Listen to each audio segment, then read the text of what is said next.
Today we are ceramic coating this Corvette. Hi, I'm Ivan. I'm Nick. And this is DIY Detail. But we're not just going to be ceramic coating it. We're going to be stacking it. Yes. Stack it up. The 5 and the 3 year to get the ultimate in gloss and slickness out of this paint.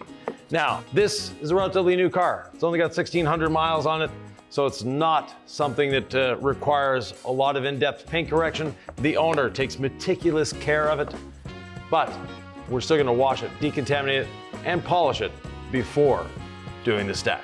If I don't have a Corvette, would I want the stack? Number 1. And number 2, what is the stack? So, number 1, yes, you want the stack. Now, we have 2 stacks in our lineup. We have the 5-3 stack that gives you gloss, and more gloss, and a little more gloss. And then we've got the 8-3 stack, which gives you great durability, but a warm, almost wax-like look. So depending on what you're wanting, and this By the way, the 8-year coating applied, then after a small waiting period, the 3-year coating applied. Right. That's the 8-year, or the 5-3 is the 5-year and the 3-year. Right. Obviously you saw the 2 boxes, but I want to fully explain. And it's a 2 to 8 hour window. Not before 2 hours, not 8 hours. We're not putting one coating on top of the other. We're actually putting one coating into the other. That is the basis of the stack. And it is a wildly popular duo. Folks who have the stack on their paint perpetually are posting in the DIY Detail Facebook group, which we have a description link in the description. But they're always like, look at the stack, look at the water behavior. Ivan, I know that there's chemistry involved with how we're layering these two. Right. I also just love the redundancy of 2 different layers of a ceramic coating in case I missed a spot, which I know is not the reason the stack works so well, No. but if you're that kind of person out there, you know, even if it's not right, in your head it seems right, it may be that simple that you want the stack if you fear you're gonna miss a spot. Right, exactly. Now, as I said, the owner of this car takes meticulous care of it. I don't see a scratch on it. I don't see anything. The paint looks fine to me, but Yeah. I'm looking forward to how we're gonna brighten it with our polishing, how we're gonna brighten it and make it glossier with the coating. So it looks fine to me. I don't see any scratches, but I think I see potential for improvement. Yeah, we can make the little pearlescent in this gray shine and come out from its hiding place, because you can tell there's a bit of pearl if you get really up close, but it's not evident. And we want this when it's in the sun to look like a jewel. I think this is the time I gotta say less talking, more detailing. Yep, let's go. Let's go. Rinseless wash. So we're gonna pre-spray with a rinseless wash. Why are we pre-spraying with a rinseless wash, Ivan? Just to get any little dirt that could be on here emulsified, broken down, and ready to be taken off with the sponge. Why not use incredible suds in a foam cannon? We can, but our drain is having a few problems today, so we're going with the least amount of water possible.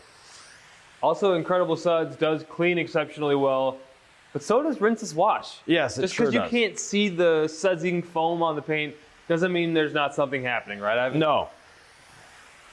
This actually is actively encapsulating the dirt, breaking down any little dust that's on here, and in a Zwitter ionic fashion, lifting it off the surface.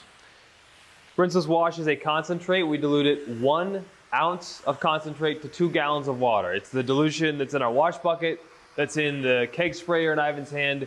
Zwitter ionic means neither negative nor positive, but if you've never heard of that term, Ivan, why should they care? Why should they know more? Basically, explain Zwitter ionic. So Zwitter ionic, like Nick said, neither negative nor positive. Think of when you're a kid playing with magnets and you try to put the 2 north poles together. They didn't quite get together ever. That's what Zwitter ionic is doing. Being neither negative nor positive, it's encapsulating the dirt and lifting it off the surface. It's not lifting it, 3 feet off the surface. It's not levitating, but it's just getting it off that surface a little bit so that when we hit this with the sponge, we're gonna have a nice clean surface to work with. Are we doing the chemical rinse chemical method, or are we going right to the wash? We're going right to the wash because this vehicle is very clean. He drove it through the rain. There's just a little bit of dust on it, so we don't need to worry about it. The encapsulation of the rinseless wash is so active that at this point, we have no danger. Now for the wheels, I still am going to put on our friend all clean. Are we gonna rinse at the end then? Yeah. We're gonna rinse the Yeah, wheels. because we're Okay. using iron remover. So. Oh, okay. And it's more the barrels of the wheels that I want to get than anything else.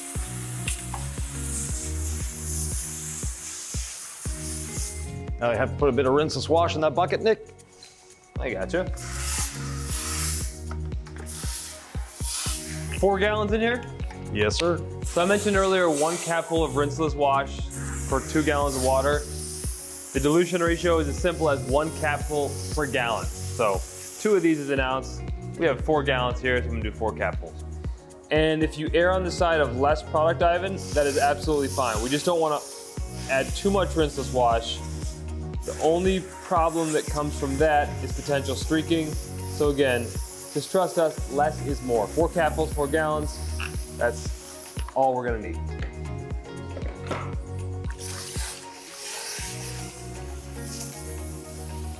Where would you like me to start? Wherever you'd like. Okay, I'll get started washing.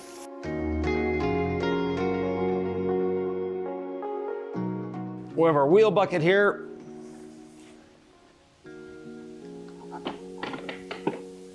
I'll start on the wheels.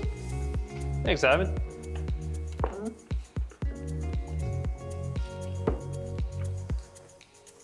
Yeah, you weren't kidding. This is a very clean ride. Yes.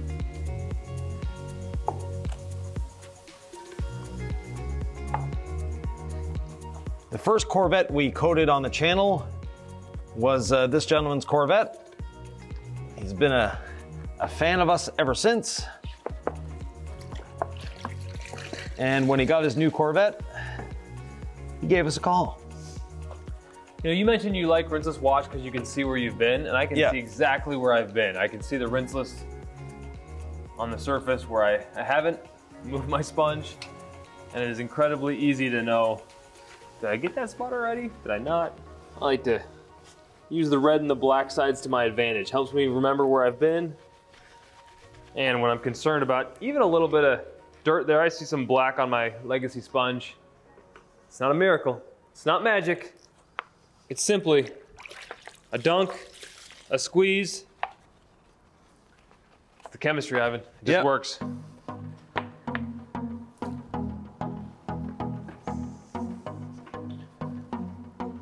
Eliminating all those pressure points with how fat this sponge is to mitigate against any scratch risk. It's a beautiful thing. Safety first.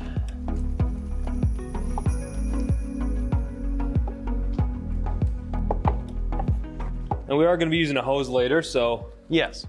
I'm feeling good about that in case I want us to get into some of these crevices on the grill. I know we're going to hit that. It'll be just fine. But this is more than a new car prep, ceramic coating and polishing process. We're being thorough in a way that even if it wasn't new, this is how you would prep. 100%. It's not just like, well, we're just gonna slap something on because it's new. No, we're doing the right steps to get this paint ready. Yeah, because new cars, they sort of sit around sometimes. They don't always get the best care from the dealership.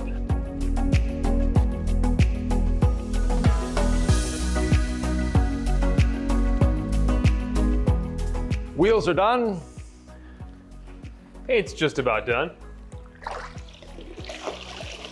And Nick mentioned that with the rinseless wash, you can see where you've been and where you haven't been. And I can see that Nick actually missed this section of the front fender and the A-pillar here. So Perfect. yeah, very easy to catch. I got a little thrown off because I was doing that side and then you were doing the wheels, so Yeah, I was trying to exactly. avoid you, and so I was dancing. I But got you're it right. either way. It is actually great in that way. I think with soap, sometimes it all kind of starts to blend together. I mean, you can still see it, but it's more clear Yeah. with the rinseless wash. And Nick is just in his 30s, so he hasn't developed the flexibility yet that us older people have.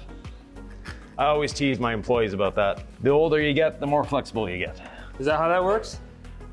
Not in reality, but in detailing it seems to be that way. Now the one C8 engineer that I'd like to have a chat with one day is the one that did these taillights. Or the designer or engineer, but someone had a bad detailing experience and wanted to get back at detailers. It was the one that designed these lights. All done? All done. Next, our friend, the perforated synthetic decontamination towel and iron remover. Yes, it only has 1,600 miles, but yes, it needs to be decontaminated. One spray on the panel, one on the towel. Where we sprayed is where they meet up.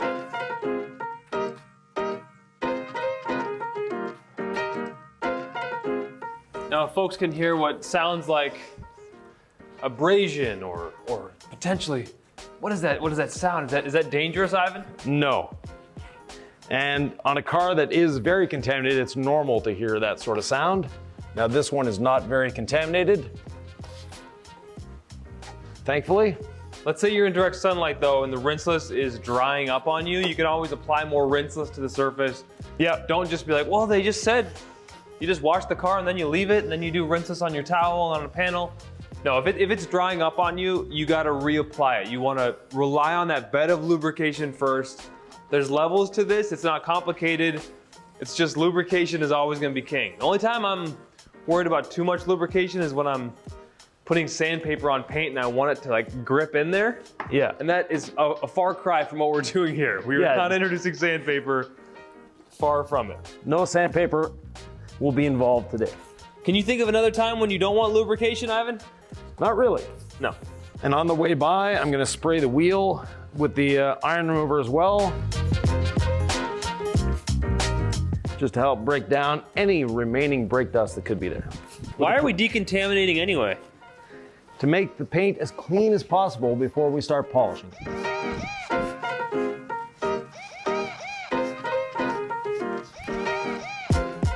Polishing cleans paint, but doing this before you polish makes polishing more efficient.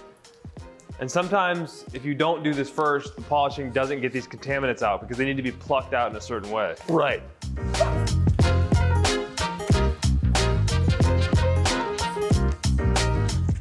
I once did a training where the gentleman was adamant that you never needed to decontaminate if you're polishing because the polishing took care of it.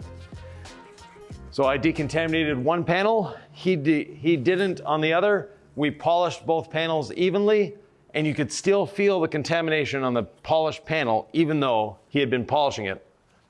But from that point on, he was a fan of decontamination. I've talked to pros who say that decontaminating is a waste of time. Just wash it, one step it, coat it, and make your money. Yeah, no. What do you make of that argument? It's a very bad argument. I've just heard it before, is all I'm saying. Yeah. It's like, certain people like to try to skip steps to try to hack the system, and it's like, just do it the right way. There are ways of being efficient without skipping steps. I used to think that was baloney, Ivan. I used to think you were a skip stepper. Yeah, no. And then I realized after working with you, that's the furthest thing from the truth. I'll eliminate useless steps, but I'm not going to skip a step that's necessary. Like one of the steps that we skipped here today is rinsing off. And some people will take the iron remover, they'll rinse the rinseless wash off the solution, they'll spray the iron remover on the surface, let it sit there, let it dwell, then rinse that off, then come back with a clay lube. That is a waste of time. Maybe I know better, but I like to dunk my towel in the rinseless wash bucket every few panels, right? Ideally you have 4 sides, so you have literally 4 panels to decon. Yep. If I lose track, which I sometimes do, I'll just dunk it back in the bucket, give it a little dip and shake, and then reapply one to the panel, one to the towel, and keep going. Whether I need to or not, Ivan, it just makes me feel safer. Yep. Little bug got there that came off quite nicely. Other than that, it's looking pretty dang good. And for me, being an older guy, it's refreshing seeing a Corvette without black wheels. Seems to be a trend that they're all black wheels. I'm from a time of when chrome wheels were king. Oh, are these chrome? No, they're just painted aluminum, but Yeah. Their chrome would be even better. But that's just me. Well, we're gonna appeal to your old school tendencies with the rotary polisher today, aren't we? Yeah. There's nothing old school about the rotary. Well, there's nothing new school about it either. It's all of them. It's all of the things. It's timeless. I hope the rotary never goes out of style, Evan. It won't. And if our sales are any indication, it's coming back into style. We sell as many rotaries as we do DAs. We recently had a short that has garnered a lot of attention where we say to spray the floor before spraying the vehicle. The reason for that is simply this. Let me show you. Let's say you think you've clipped this in, but when you start it up, off it goes. Imagine if I were aiming at the vehicle to do that. You never want to do that. And our floor is always clean here, since we have a tendency to squeegee a lot. So always start aiming at the floor.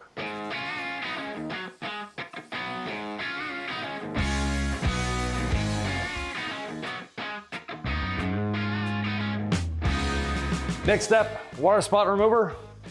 I'll distribute it over the vehicle while Nick finishes with the squeegee. And then we'll work it into the paint using a rinseless dampened microfiber towel. I'm surprised, Evan, by how many people skip this crucial step. Yes, the mineral cleanse. Why would we do this instead of just going right to polishing? Again, minerals have a tendency to accumulate on a surface without us seeing them. And they do so very discreetly. We don't see them, we don't feel them, they don't come off with the decontamination towel. But by doing this simple, easy step, we now have perfectly clean paint to start. Well, if you can't see them, then why should it matter? Ah, good question. I asked like I'm accusing you of some government corruption. No, but I'm serious, because a lot of detailing shops don't do this step. No, it matters because you're gonna get a much better bond from your ceramic coating. And polishing does not necessarily remove them. Like we talked about the contamination, that your polishing pad is just sort of scraping it and moving along the surface. That's what's happening here as well. By removing these minerals, we're gonna bring the paint as clean as possible. And one other thing that people don't realize, sometimes you think your coating has expired, or it's clogged, or it's not working anymore. A lot of the times, it's just because it's coated in minerals that you don't see. So it's a coating rejuvenator. It's also something to use before you polish and ceramic coat. Yeah. Basically, once a quarter, maybe twice a year, I'm going to use this particular process where I use the Decon Towel iron remover, rinse, then water spot remover and rinse, just to see how I can rejuvenate my ceramic coating. And so it's worth getting some water spot remover, whether you're coating a car, whether you're maintaining an already coated car, whether you just want to clean a non-coated car. Like, it's just a great product to have in your arsenal. Yep. Trust us, use it. It'll come in handy for you. You'll be appreciative of it. Even if you don't live in areas where they put ice melt on roads, Ivan, mineral spot issues are real. These mineral deposits are real, and water spot remover helps with that. Yeah, and one thing that accumulates a lot of mineral contamination on cars is people that blow dry their car instead of using a towel to dry it. Now, if you have 0 TDS water, that's great, go for it. But if you're using your hose water and then just rinsing off the car, then blowing it off, yes, those beads fly across, but some of the water remains on the surface or gets evaporated away. And that evaporation is what leads to eventual mineral clogging of your paint. As simple as a rinseless wash dampened towel. Yep. To just lightly work this in. I mean, is there any technique worth noting here as we just try to hit every square inch of the paint? We want to distribute it everywhere on the paint. We are not flipping our towels, which is actually difficult to do. We've had it ingrained in us to flip our towels. Oh yeah, it's like muscle memory. Yeah. I mean, the spraying does a great job of distributing it, but this is sort of that final step of just getting it everywhere. Yeah. And that light agitation helps as well. Getting it into the pores of the paint, Yeah, this can be incredibly important, but it doesn't have to be incredibly serious where you're like, oh, I have to make sure that the nuclear bomb doesn't detonate in every thing that I do. It's so important. It can be very enjoyable, very carefree. Just make sure you're just touching every surface of the paint. Yep. The lights, the glass, the plastics, everything benefits from mineral cleanse. Right. And with this technique, we use a lot less product. We used maybe 1.5 ounces of it on the surface. And I was generous in spraying. So.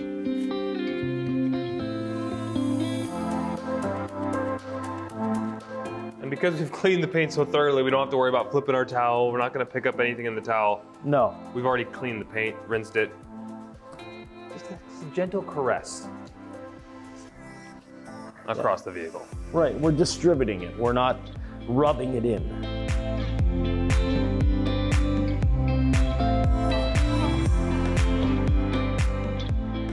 And this actually makes drying the vehicle easier now. How? You've said that before. Explain it. Well, because there'll be less water left on the surface. Less minerals to attract the water, so it'll make drying much easier. And since we're going to be ceramic coating this, we don't want to use a traditional drying aid. Now the towel, you don't want to put this back in your wash bucket. You want to rinse it out, let it dry, and then launder it as normal. But it's important to rinse it out because water supply remover is slightly acidic and it can damage your wash media like the sponge or your clay towel.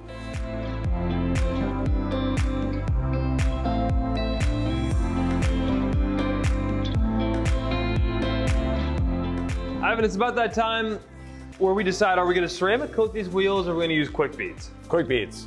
Why do you choose that? So it's so much easier, first of all. Secondly, it's something you can do at every 2 or 3 washes. And you'll actually get better distribution than if you're ceramic coating, and it gives you just that great durability. And plus the wheels, they will get dirty and you will be using abrasion on them. A lot of people use brushes, things like that. Those brushes can cause issues. And by using the quick beads, makes them easier to dry, and you get the protection of the ceramic, and you can reapply it on a regular basis.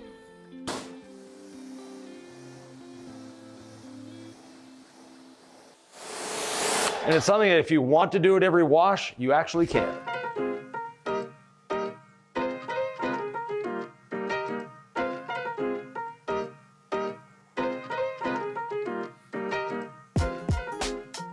We're running a little low on the quick beads, so I'm pulling a lot of trigger pulls here, not because we need this much product, but I'm trying to make sure it all gets in. Yeah, the bottle's almost empty, so. Any concerns about rotors, No. brakes, quick beads, will it get in the way? Not at all.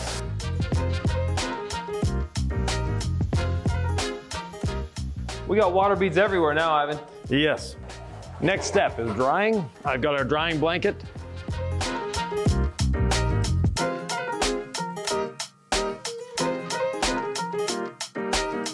The vehicle is effortless to dry.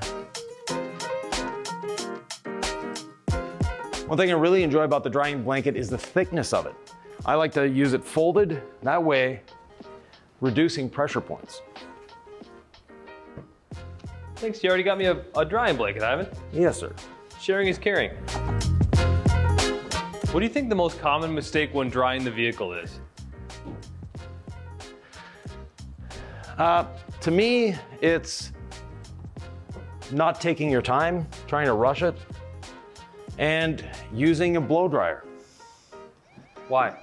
The towel actually does a good job. And when you're using a drying aid, now we're not using a drying aid here because we're going to be polishing. But it feels like water smart remover almost is a drying aid. I'm noticing how much easier it is to dry this than anyway, continue on. Yeah, it is in the sense that it's leaving the surface hydrophobic, not because it's adding anything, but because it's taken away what was hiding that hydrophobics. But we are still drying with just water on the surface. And that water on the surface is a potential risk. Now, we know we're going to be polishing this, and what little marring a towel could possibly put in, we're going to take away with the first 2 seconds of polishing. But you mentioned how blow drying could be an issue with the drying process. I'm curious to hear more. Well, because you're leaving water on the surface. You're evaporating it instead of taking it away. And that evaporation, if you have any minerals in your water, is eventually going to clog the surface.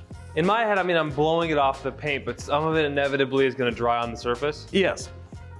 You're getting evaporation as much as you're getting blowing it off. To the naked eye, it seems like the job has been well done, but you're saying not quite. Not quite. If someone wants to do a test and you're really into using that leaf blower, towel dry one half of your vehicle, blow dry the other, and do that for 3 or 4 washes consecutively. You'll start seeing a difference. Does that mean there's no place for the air blower, the master blaster, the leaf blower, or is there a time and place? Oh, they have their place, but do a quick towel dry first and then blow dry the cracks and crevices. But I understand the appeal of it because it's fun seeing those beads flying off the surface. Absolutely, especially if you have a coated car. Yeah. It's a joy. Now our magnetic drip catcher towel, you're saying, how's it going to attach to a fiberglass body Corvette? Easy. Put the 2 magnets together. This entire vehicle is going to have some drips for a while. Yes. But the mirror is just notoriously a tough area on any vehicle. And if we're about to polish, I want to mitigate any potential drips here as well. Now using the pressure washer, there's a little window back here to look in on the engine, and we got some water on the window, so we're gonna quickly wipe this area down, make it nice and clean. What are you gonna use? Rinseless? Waterless? No, just a towel.